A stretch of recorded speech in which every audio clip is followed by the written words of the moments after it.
Sir ನಿಮ್ಮ ಹೆಸರು? ಎಲ್ಲ ಶೆಟ್ಟಿ ಅಂತ. ಎಲ್ ಶೆಟ್ಟಿ. ಬೆಳಿಗ್ಗೆ ಏನೇನು ಸಿಗುತ್ತೆ ಸರ್? ಇಡ್ಲಿ, ದೋಸೆ, ಚಪಾತಿ, ಪೂರಿ, ಚಿತ್ರಾನ್ನ, ಮಧ್ಯಾಹ್ನ ಉಪ್ಪು ಸಾಂಬಾರು, ಮುದ್ದೆ, ಅನ್ನ sambar, paratha, chapati. Okay, pure veg. ನೀವು ಮೈಸೂರಿನಲ್ಲಿ ಅದರಲ್ಲೂ ಜಯದೇವ ಆಸ್ಪತ್ರೆ ಕಡೆ ಇರುವವರು ಹಾಗೂ ಆ ದಾರಿಯಲ್ಲಿ ಹಾದು ಹೋಗುವವರು ಖಂಡಿತವಾಗಿ ಬೆಳಗಿನ ತಿಂಡಿ ಹಾಗೂ ಮಧ್ಯಾಹ್ನದ ಊಟಕ್ಕಾಗಿ ಈ ರಸ್ತೆ ಬದಿಯ ಫುಡ್ ಕಾರ್ನರ್ ಅನ್ನು ಖಂಡಿತ ಆಯ್ಕೆ ಮಾಡಬಹುದು. ಅದೇ ಎಲ್ಲ ಶೆಟ್ಟಿ ಹೋಮ್ ಫುಡ್ ಕಾರ್ನರ್.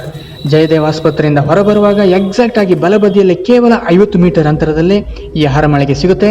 ರಸ್ತೆಯ ಅಪೋಸಿಟ್ ಭಾಗದಲ್ಲಿ 10 ಫುಡ್ ಝೋನ್ಗಳಿದ್ದರೂ ಕೂಡ ಇಲ್ಲಿ ಒಂದು ಹಿಡಿ ಹೆಚ್ಚಿನ ರುಚಿ ಜೊತೆಗೆ ಶುಚಿ ಹಾಗೇನೆ ಎಲ್ಲ ಶೆಟ್ಟರು ಗ್ರಾಹಕರೊಂದಿಗೆ ಇಟ್ಟುಕೊಂಡಂತಹ ಒಡನಾಟ ನಡೆದುಕೊಳ್ಳುವ ರೀತಿ ಖಂಡಿತವಾಗಿ ನನಗಂತೂ ತುಂಬ ಹಿಡಿಸ್ತು.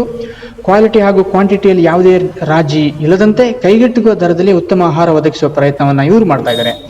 ಮುದ್ದೆ ಊಟ ಇಲ್ಲಿನ ಫೇವರೇಟ್ ಲಂಚ್ ಐಟಮ್. ಆಸ್ಪತ್ರೆಗೆ ಬರುವ ರೋಗಿಗಳನ್ನು ಸಹ ಗಮನದಲ್ಲಿ ಇರಿಸಿಕೊಂಡು ಆಹಾರ ತಯಾರು ಮಾಡುತ್ತಾರೆ. ಯಾವುದೇ ರೀತಿಯ ಟೇಸ್ಟಿಂಗ್ ಪೌಡರ್, ಅಡುಗೆ ಸೋಡಾ ಬಳಸೋದಿಲ್ಲ. ನಂಬರ್ ಹಾಕಿರ್ತೀನಿ, ಇಷ್ಟಪಟ್ಟವರು ಸಂಪರ್ಕಿಸಿ. ಎಲ್ಲರಿಗೂ ಒಳ್ಳೆಯದಾಗಲಿ. ಈ ವಿಡಿಯೋನ ಶೇರ್ ಮಾಡೋ ಮುಖಾಂತರ ಇವರನ್ನ ಸ್ವಲ್ಪ ಪ್ರಮೋಟ್ ಮಾಡೋಣ. ಎಲ್ಲ ಶೆಟ್ರೆ, ಆಲ್ ದಿ ವೆರಿ ಬೆಸ್ಟ್.